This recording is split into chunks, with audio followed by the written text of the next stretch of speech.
Hello students, आज हम पढ़ेंगे class 8 English chapter the tsunami का बिफोर यू रीड सेक्शन। इसमें हम अंडमान एंड निकोबार आइलैंड के मैप को समझेंगे और सेंटेंस को करेक्ट करेंगे। अंडमान आइलैंड ऊपर की तरफ है, निकोबार आइलैंड नीचे की तरफ है। दोनों मिलाकर भारत का हिस्सा हैं। ये इंडिया के ईस्ट यानी पूर्व में स्थित है, वेस्ट में नहीं। सेंटेंसेस अब अगर हम देखें तो कच्छल इज़ एन आइलैंड। कच्छल एक द्वीप है। आइलैंड क्या होता है? द्वीप। यह सेंटेंस सही है क्योंकि कच्छल सच में एक आइलैंड ही है। It is part of the Andaman group of island. Group का भाग नहीं है, ये रॉन्ग सेंटेंस है। करेक्ट क्या होगा? It is part of the Nicobar group of island, क्योंकि यह निकोबार द्वीप समूह का हिस्सा है। नेक्स्ट है Nancowry is an island in the Nicobar group. तो ये सेंटेंस बिल्कुल सही है क्योंकि ननकौरी है वो निकोबार समूह का ही एक द्वीप है। सेंटेंस 4 है Katchal and Nancowry are more than 100 miles apart. Katchal and Nancowry are less than 100 miles apart, मतलब कच्छल और नानकौरी के बीच की दूरी 100 मील से भी कम है। मैप के स्केल से पता चलता है कि डिस्टेंस 100 मील से कम है। सेंटेंस 5 है the Andaman and Nicobar island are to the west of India. तो ये गलत सेंटेंस है। सही सेंटेंस क्या होगा? The Andaman and Nicobar island are to the east of India, क्योंकि अंडमान और निकोबार द्वीप भारत के पूर्व में स्थित हैं। नेक्स्ट है the Nicobar island are to the north of the Andaman island. गलत, क्योंकि निकोबार द्वीप समूह अंडमान द्वीप के दक्षिण में स्थित है। सही सेंटेंस क्या होगा? The Nicobar island are to the south of the Andaman island. अब हम पढ़ेंगे सुनामी चैप्टर का इंट्रोडक्शन, और इसमें हम जानेंगे कि सुनामी क्या होती है और 2004 में क्या हुआ था। A tsunami is a very large and powerful wave caused by earthquakes under the sea. A tsunami मतलब सुनामी है वो वेरी लार्ज एंड पावरफुल, बहुत बड़ी और शक्तिशाली वेव होती हैं, लहर होती हैं जो समुद्र के नीचे आने वाले भूकंप के कारण उत्पन्न होती है। अर्थक्वेक क्या होता है? भूकंप। On 26 December 2004 a tsunami hit Thailand and part of India such as the Andaman and Nicobar Island and the Tamil Nadu coast। 26 दिसंबर 2004 को सुनामी ने थाईलैंड और भारत के कुछ हिस्से जैसे कि अंडमान और निकोबार तथा तमिलनाडु के तट, कोस्ट क्या होता है? तट को प्रभावित किया था। यह एक रियल घटना है 2004 की। थाईलैंड और इंडिया दोनों प्रभावित हुए थे, और इंडिया में अंडमान और निकोबार आइलैंड और तमिलनाडु के जो तट हैं, कोस्ट हैं, वहाँ पर भारी नुकसान हुआ था। Here are some stories of courage and survival. यहाँ साहस और जीवित रहने की कुछ कहानियाँ दी गई हैं। Did animals sense that a tsunami was coming. क्या जानवरों ने महसूस कर लिया था कि सुनामी आने वाली है? Some stories suggest that did. कुछ कहानियाँ यह संकेत देती है कि उन्होंने ऐसा फील कर लिया था। कुछ लोग कहते हैं कि एनिमल्स को पहले ही खतरे का एहसास हो जाता था। These stories are all from the Andaman and Nicobar archipelago. Archipelago क्या होता है? द्वीपों का समूह है। तो ये सभी कहानियाँ अंडमान और निकोबार द्वीप समूह से हैं, मतलब ये सभी कहानियाँ अंडमान और निकोबार आइलैंड से ली गई हैं। Ignatius was the manager of a cooperative society in Kachchal. Ignatius Kachchal में एक सहकारी समिति के प्रबंधक थे। His wife woke him up at 6 AM because she felt an earthquake. उनकी पत्नी ने उन्हें सुबह 6 बजे जगा दिया क्योंकि उन्होंने भूकंप महसूस किया था। Ignatius carefully took his television set of its table. Ignatius ने सावधानी से अपना टीवी टेबल से हटाकर ज़मीन पर रख दिया। And put it down on the ground, मतलब ज़मीन पर रख दिया। So that it would not fall and break, ताकि वह गिरकर ना टूट जाए। Then the family rushed out of the house. फिर पूरा परिवार जल्दी जल्दी घर से बाहर भाग गया। When the tremors stopped. जब भूकंप के झटके रुक गए। ट्रेमर्स क्या होता है? भूकंप के झटके। दे सा द सी राइजिंग। तो उन्होंने देखा कि समुद्र को ऊपर उठते हुए। राइजिंग मतलब समुद्र जैसे कि ऊपर उठ रहा हो, समुद्र का पानी अचानक बढ़ने लगा।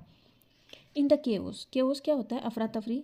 इन द केओस एंड कन्फ्यूजन। अफरा तफरी और भ्रम में 2 of he children caught hold of the hands of their mothers father and mothers brother. उसके 2 बच्चों ने अपने नाना और मामा का हाथ पकड़ लिया। And rust in the opposite direction. और विपरीत दिशा में भाग गए। ही नेवर सा देम अगेन। वह उन्हें फिर कभी नहीं देख पाया। बहुत दुखद है, बच्चे खो गए। His wife was also swept away. Swept away का मतलब है पानी में बह जाना। उसकी पत्नी भी पानी में बह गई। सुनामी बहुत तेज़ थी। Only the 3 other children who came with him were saved. केवल वे 3 अन्य बच्चे जो उसके साथ आए थे वो बच गए। ट्रेमर्स होता है भूकंप के झटके। केओस क्या होता है? अफरा तफरी। आगे एक और स्टोरी है। Sanjeev was a policeman. Sanjeev एक पुलिसकर्मी थे। Serving in the Kachchal island of the Nicobar group of island, जो निकोबार द्वीप समूह के कच्छल द्वीप पर कार्य कर रहे थे। He somehow manage to save himself. उन्होंने किसी तरह खुद को बचा लिया। His wife and his baby daughter from the waves. अपनी पत्नी और छोटी बेटी को भी लहरों से बचा लिया। But then he heard cries for help from the wife of John. लेकिन फिर उन्होंने जॉन, जो कि एक गेस्ट हाउस का रसोइया था, की पत्नी की मदद के लिए पुकार सुनी। मतलब कोई और खतरे में था। Sanjeev jumped into the water to rescue her. Sanjeev उसे बचाने के लिए पानी में कूद पड़े। रेस्क्यू मतलब बचाना। But they were both swept away. लेकिन दोनों ही पानी में बह गए। 13-year-old मेघना was swept away along with her parents and 77 other people. 13 साल की मेघना अपने माता पिता और 77 अन्य लोगों के साथ पानी में बह गई। She spend 2 days floating in the sea. वह 2 दिन तक समुद्र में तैरती रही। Holding on to a wooden door. एक लकड़ी के दरवाजे को पकड़कर। उसने हिम्मत नहीं हारी, दरवाजे का सहारा लेकर बची रही। 11 times मतलब 11 बार। सी सा रिलीफ हेलीकॉप्टर्स। उसने राहत हेलीकॉप्टर देखे ओवरहेड, अपने ऊपर से जाते हुए। बट दे डिड नॉट सी हर। लेकिन उन्होंने उसे नहीं देखा। मदद पास में ही थी लेकिन कोई उसे देख नहीं पाया। She was brought to the shore by a wave. एक लहर उसे किनारे पर ले आई। And was found walking on the sea shore in A days. और वह समुद्र किनारे बेहोशी जैसी हालत में चलती हुई मिली। मतलब अंत में वो बस गई। डेज क्या होता है? आधी बेहोशी, समझ न होना। लेकिन वह सदमे में। नेक्स्ट है अलमास जावेद वाज 10-year-old। अलमास जावेद 10 साल की थी। यह स्टोरी एक छोटी लड़की की है, अलमास की। She was a student of Carmel convent in Port Blair where her father had a petrol pump. वह पोर्ट ब्लेयर के कार्मेल कॉन्वेंट स्कूल की छात्रा थी जहां उसके पिता का पेट्रोल पंप था। Her mother Raheela's home was in Nancowry island. उसकी माँ रहीला का घर नानकोरी आइलैंड पर था। The family had gone there to celebrate Christmas. परिवार वहाँ क्रिसमस मनाने गया था। वे खुशी के मौके पर गए थे क्रिसमस सेलिब्रेशन के लिए। When the tremors came early in the morning. जब सुबह सुबह भूकंप के झटके आए। The family was sleeping. तब परिवार सो रहा था। Almas father saw the sea water receded. Receded का मतलब क्या होता है? पीछे हटना। अलमास के पिता ने समुद्र के पानी को पीछे हटते हुए देखा। तो यह सुनामी का वार्निंग साइन है। He understood. उसने समझ लिया था that the water would come rushing back with great force. कि पानी बहुत तेज़ ताकत के साथ वापस आएगा। He woke everyone up. उसने सभी को जगा दिया। And try to rest them to a safer place. और उन्हें सुरक्षित स्थान पर ले जाने की कोशिश की। मतलब उन्होंने समझदारी दिखाई, सबको बचाने की कोशिश की। As they ran. जब वे भाग रहे थे, her grandfather was hit on the head by something and he fell down. तभी उसके दादा के सिर पर किसी चीज़ से चोट लगी और वो गिर गए। भागते समय हादसा हुआ। Her father rush to help him. उसके पिता उन्हें बचाने के लिए दौड़े। Then came the first giant wave. तभी पहली विशाल लहर आई। जाइंट मतलब बहुत बड़ी। That swept both of them away. जिसने दोनों को बहा दिया। सुनामी की पहली लहर बहुत ही पावरफुल थी। पिता और दादा दोनों बह गए। Almas mother and aunts stood clinging to the leaves of a coconut tree. Almas की माँ और मौसियाँ नारियल के पेड़ की पत्तियों को पकड़कर खड़ी थी। Calling out to her. और उसे पुकार रही थी। A wave uprooted the tree. एक लहर ने पेड़ को जड़ से उखाड़ दिया। And they too were washed away. और वे भी बह गई। Almas saw a log of wood floating. Almas ने एक लकड़ी का लट्ठा मतलब पानी में तैरता हुआ देखा। सी क्लाइम्ड ऑन टू इट। वह उस पर चढ़ गई।